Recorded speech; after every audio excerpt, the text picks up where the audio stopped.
हाय दोस्तों, welcome back to our YouTube channel. दोस्तों, आज मैं इस वीडियो में आप लोगों के साथ शेयर करने वाली हूँ कि always keep your vibration and high and be positive always. क्यों ये ज़रूरी क्यों होता है और इसे आप कैसे अचीव कर सकते हो। आपको हमेशा हाई वाइब्रेशनल पर्सन के साथ टाइम स्पेंड करना है। तो आप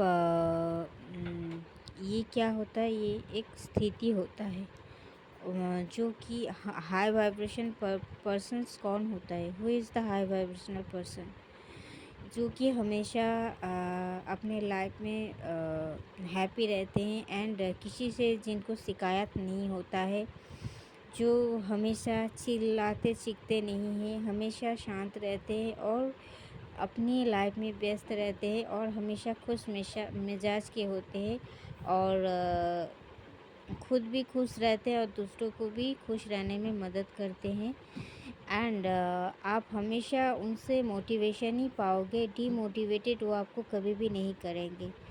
एंड और आप अगर कोई भी प्रॉब्लम लेके जाओगे तो वो आपको सॉल्यूशन देके घर भेज देंगे।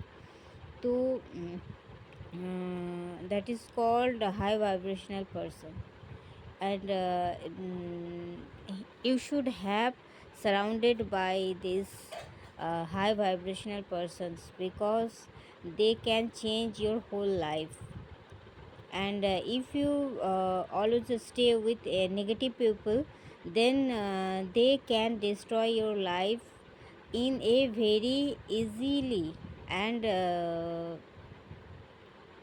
मैं आपको बता सकती हूँ कि इस तरह के नेगेटिव पीपल जो होता है आपको लाइफ में ना आगे बढ़ने देते हैं और ना ही आपको मोटिवेशन देते हैं। ये हमेशा अगर आपके अंदर कोई टैलेंट छुपा भी होता है तो वो इसे दबा देते हैं, क्योंकि वो हमेशा आपको डिमोटिवेट ही करेंगे। वो आपको हमेशा यही बताएंगे कि I am not capable to do this and you should also stop it, because वो अचीव नहीं कर पाए हैं। वो अगर सही व्यक्ति है पर नेगेटिविटी से भरा हुआ है तो वो आपको ये कहेंगे कि मैं नहीं कर पाया या कर पाई तो तू भी नहीं कर पाएगा। तो अपना टाइम वेस्ट मत कर और मेरे तरह ऐसे सीधे साधे ज़िंदगी बिता। और जो नेगेटिव भी है और आपके लिए सही नहीं है, वो तो अगर आपके अंदर का कैपेबिलिटी भी उन्हें मालूम होगा तो भी वो आपको डिमोटिवेट ही करेंगे, क्योंकि वो कभी भी नहीं चाहेंगे कि आप ग्रो करो। इसीलिए इसकी रिस्पॉन्सिबिलिटी आपको लेना है। You have to take the responsibility of your happiness because ये आपके लाइफ को पूरी तरीके से चेंज करने में मदद करेंगे। आपको डिसाइड करना है कि कौन सा पीपल आपके आसपास रहेंगे और कौन सा पीपल नहीं रहेंगे। हो सकता है वो लोग आपके लिए सही हो या गलत हो, ये मायने नहीं रखता, पर कौन व्यक्ति आपके लाइफ में आपको ग्रो करने में मदद करता है, आपको आगे बढ़ाने में मदद करता है, और कौन आपको पीछे की तरफ खींचता है, ये मायने रखता है। क्योंकि आपको थमना नहीं है, रुकना नहीं है, आपको आगे बढ़ते रहना है। Because life is so much changeable and change is the universal law. So हमें चेंज होना ही है तो इन्हें पॉजिटिव वे में होना है। और एक हेवी चेंजेस हमें खुद लाने की क्षमता हमारे अंदर है तो हम ला सकते हैं। इससे हमारे अंदर के कैपेबिलिटी को जगा के हमारे आसपास के वातावरण को हम चेंज करके और हमारे सराउंडेड पर्सन्स को हम चेंज करके हमारे खुद के लाइफ को हम चेंज कर पा सकते हैं। तो इसके लिए हमें खुद को ही ज़िम्मेदारी लेना पड़ेगा। और हम कितना आगे जाएंगे ये हमें सामने वाला डिसाइड नहीं कर देंगे।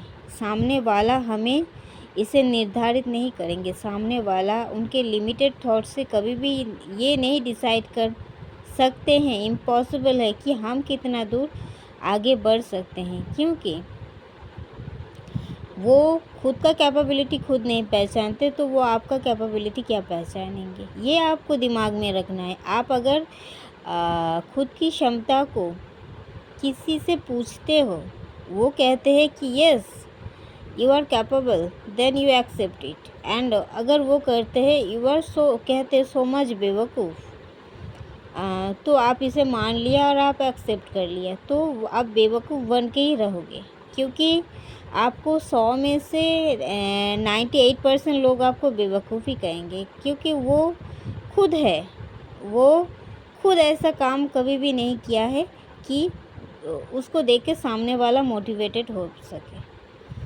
तो आप उनसे इंस्पिरेशन लेने जा रहे हैं, तो आप जानते हो वो महान व्यक्ति नहीं है, फिर भी आप उनसे इंस्पिरेशन लेने जा रहे हो। आप उनसे पूछ रहे हो कि आपके अंदर क्षमता कितना है उन्हें बताने के लिए, पर वो तो नहीं बताएंगे।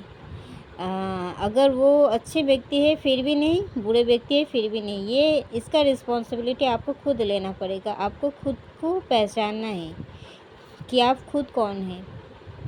और मानो अगर आप पढ़ाई लिखाई में नहीं अच्छे हो तो आप ड्राइंग में तो अच्छे हो ना, उसको इन्हेंस करो। अगर आप ड्राइंग में अच्छे नहीं हो तो फिर आप फुटबॉल में अच्छे हो ना, उसको इन्हेंस करो।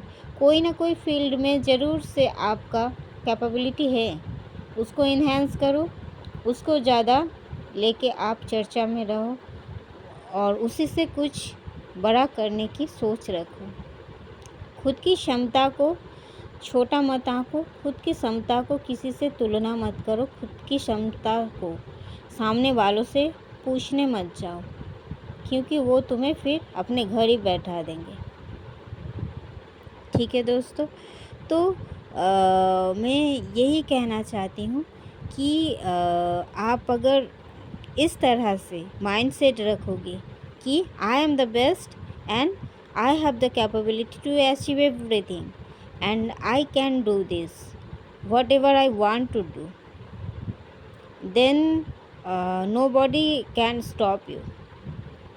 किसी का क्षमता ही नहीं होगा, किसी का हिम्मत ही नहीं होगा कि वो आपको रोक सके, क्योंकि आप खुद की क्षमता को खुद पहचानते हो। आप कितना दूर जा सकोगे ये आप ही बता सकते हो, सामने वाला नहीं बता सकते हैं। ये निर्भर करता है आपके अंदर की इच्छा शक्ति के ऊपर कितना ज़्यादा प्रबल है। ऐसा नहीं कि आप मैथ में 100 में 100 ला लिए इसका मतलब यू आर कैपेबल, नो। एक 100 में 100 मार्क्स लाने वाला इंसान भी कभी ना कभी पीछे छूट जाता है, और एक क्लास में 0 लाने वाला स्टूडेंट कभी ना कभी चमत्कार कर देते हैं।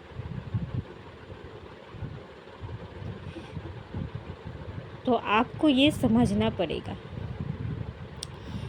ऐसे भी है, आप देखिए आइंस्टाइन, वो जब छोटे थे तब उन्हें भी लोग ऐसे ही समझते थे, he is not capable, but बाद में उन्होंने प्रूफ करके दिखाया है। तो इससे आपको भी अप्लाई करना है आपके लाइफ में।